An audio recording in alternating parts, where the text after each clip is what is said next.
Assalamualaikum warahmatullahi wabarakatuh. Salam, Om Swastiastu, Namo Buddhaya, salam kebajikan. Yang terhormat Ibu Murni Hermawati selaku dosen pengampu mata kuliah Pendidikan Kewarganegaraan kelas 46 dan teman-teman yang kami banggakan. Di sini kami akan mendiskusikan tentang Pesta Demokrasi 2024. Indonesia baru saja melaksanakan pemilu legislatif dan pemilu presiden. Apakah menurut saudara pesta demokrasi tersebut telah berjalan dengan lancar dan sesuai prinsip Pancasila? Jelaskan jawaban saudara secara objektif dan dilengkapi dengan referensi dan data yang jelas. Hindari argumentasi yang emosional dan sepihak. Jangan lupa untuk menyimpulkan apakah menurut kalian pelaksanaan demokrasi di Indonesia sudah sesuai konstitusi atau sesuai dengan Pancasila. Barangkali ada yang punya pendapat? Ya, menurutku sih pemilu 2024 itu sudah berjalan dengan lancar, tapi banyak terjadi kecurangan sih. Terus ada juga pelanggaran kode etik. Kode etik itu singnya apa maksudnya? Itu berpihak pada salah satu pihak gitu deh. Kayak terus ada juga yang saling menjatuhkan. Iya. Apalagi pas debat cawapres itu juga. Itu sampai kan itu kayak disudutkan gitu gak sih? Nah, aku mau berpendapat.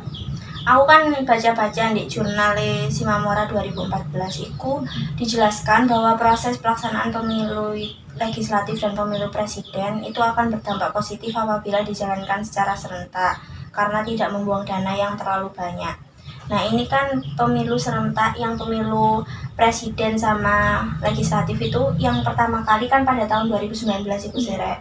Nah, itu menurutku emang lebih baik daripada 2019 soalnya pada tahun 2019 itu kan juga pemilu secara serentak. Nah, ada petugas pemilu itu yang berjumlah 527 orang meninggal, Rek.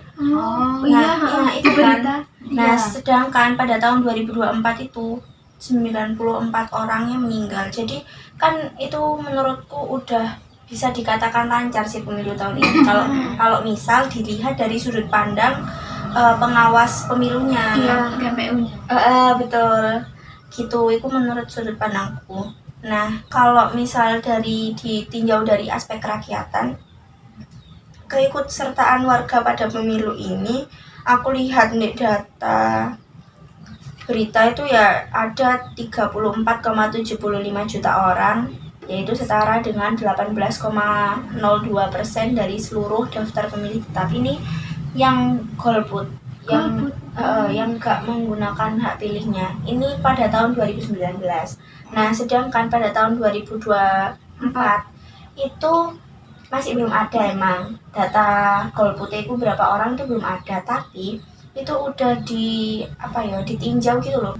Pada tahun 2023 itu hipotesa itu ternyata sebanyak 85,9% itu emang mengaku ikut serta memilih, tapi 11,8% itu mengaku tidak memilih alias golput.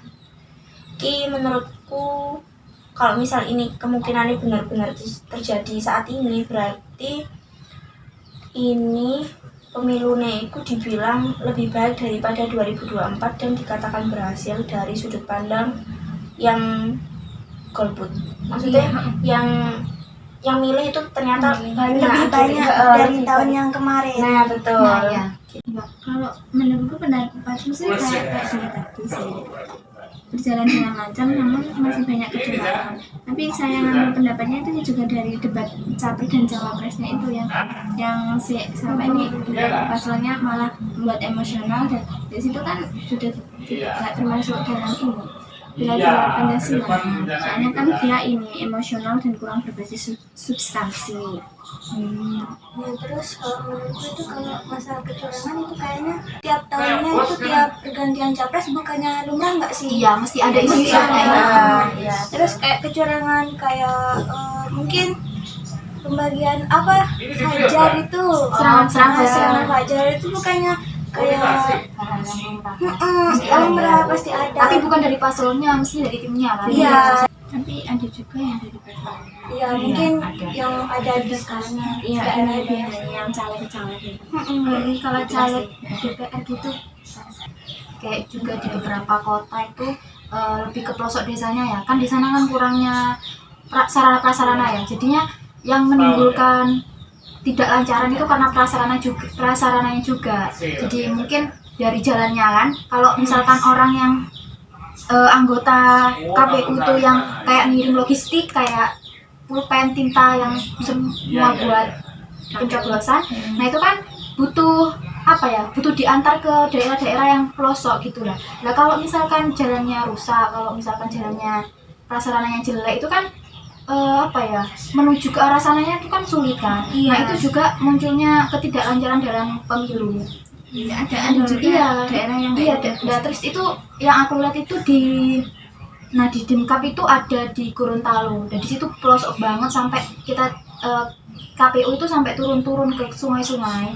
Terus ada juga di Papua bagian emang pelosok banget ya, itu sampai pemilihannya tuh diulang 2 kali gara-gara ya adanya apa ya tadi itu sarana prasarana yang tidak memadai juga. Jadi kesimpulan dari diskusi kami pada hari ini yaitu pemilu pada tahun 2024 ini dikatakan berhasil jika ditinjau dengan 2 sudut pandang. Yang pertama, baiknya partisipan yang menggunakan hak pilihnya.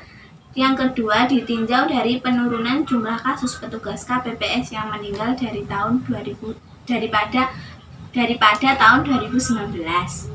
Sekian diskusi dari kelompok kami. Bila ada kesalahan, mohon dimaafkan. Terima kasih. Wassalamualaikum warahmatullahi wabarakatuh.